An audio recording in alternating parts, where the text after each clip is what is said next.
Hello नमस्कार दोस्तों, स्वागत है आप सभी का अपने YouTube चैनल में। काफ़ी दिनों के बाद आज आपसे मुलाकात हुई।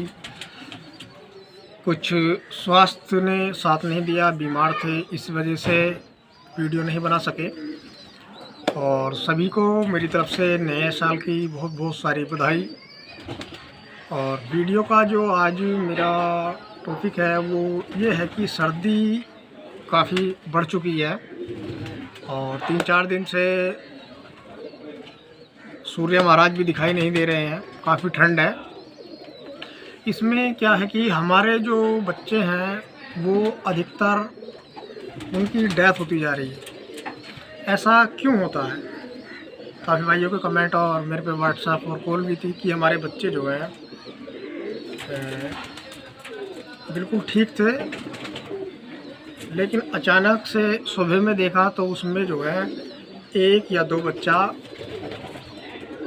मर जाता है। ऐसा क्यों होता है और किस वजह से होता है, तो इस पर हम बात करेंगे और आपको बताएंगे कि ऐसा क्यों होता है।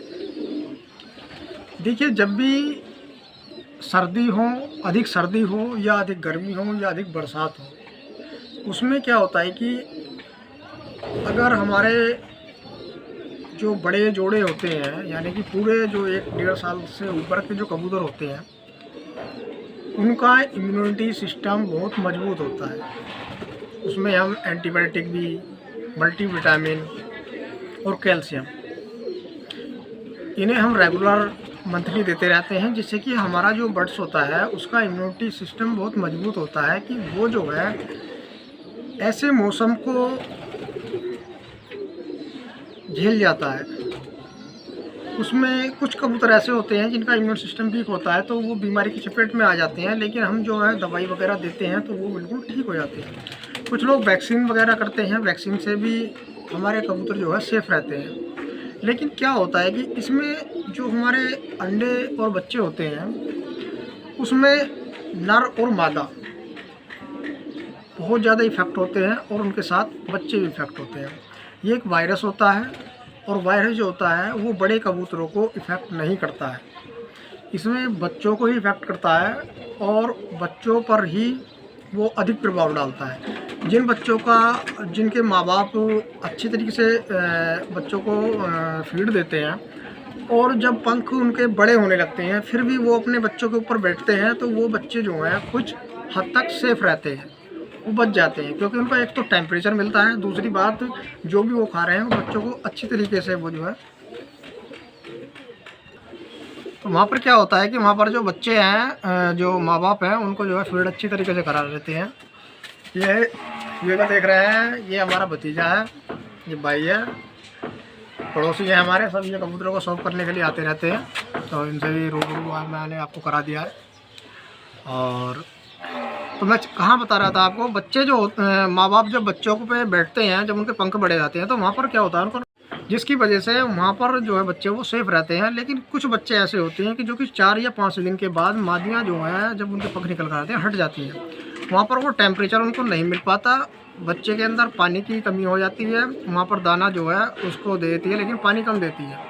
आपको ऐसा लगता है कि जैसे कि ये बच्चा अच्छी तरीके से भर चुका है, खाना तो आप देख लेते हैं लेकिन पानी की उसमें कमी नहीं देखते हैं, जिसकी वजह से बच्चा जो है सुबह को डेथ हो जाती है। और जो कि वायरस होगा, अगर हमारे लोफ्ट के अंदर वायरस होगा, उसमें जो है आज एक बच्चे की डेथ हुई, अगले दिन दूसरे बच्चे की डेथ हुई, पता चली कि जो बच्चा हमारे सेफ़ है वो भी जो है इसकी वायरस की चपेट में आ जाते हैं। यदि आपके दरबे में इस तरीके की प्रॉब्लम आ रही है तो आप उसको पहले पक्षी निकाल कर पहले सैनिटाइज कीजिए। सैनिटाइज करने के 2 महीने के अंदर जो है आप अपनी ब्रीडिंग बिल्कुल रोक दीजिए, क्योंकि ये बच्चों को इफ़ेक्ट करता है। बड़े कबूतरों में कोई भी वायरस इसका नहीं देखने को मिलता है। अगर अपने बच्चों को बचाने के लिए इस समय 200 वाट का बल्ब आप लगा सकते हैं, काफ़ी 3 फीट की दूरी होनी चाहिए हमारे पक्षी से, ताकि वो जैसे ही उसके संपर्क में आए वहाँ पर जो है उसके परों के अंदर कोई डिफेक्ट नहीं आए। 3 से 4 घंटे तक आप जो है एक टेम्परेचर मीटर आपके पास होना चाहिए। आपके दरबे के अंदर इस समय आप टेम्परेचर चेक करते रहना चाहिए। जब आप देखें कि बच्चा हमारा हाथ रख कर देखें, अगर वो गरमाइश है उसके अंदर, माँ बाप भी नहीं है और गरमाइश है, तो आपका टेम्परेचर बिल्कुल ठीक चल रहा है। जैसे ही हमारा टेम्परेचर लो होता है तो वहाँ पर हमारे बड़े पक्षी भी और छोटे पक्षी भी इस ठंड की वजह से जो है बीमारी की चपेट में आ जाते हैं।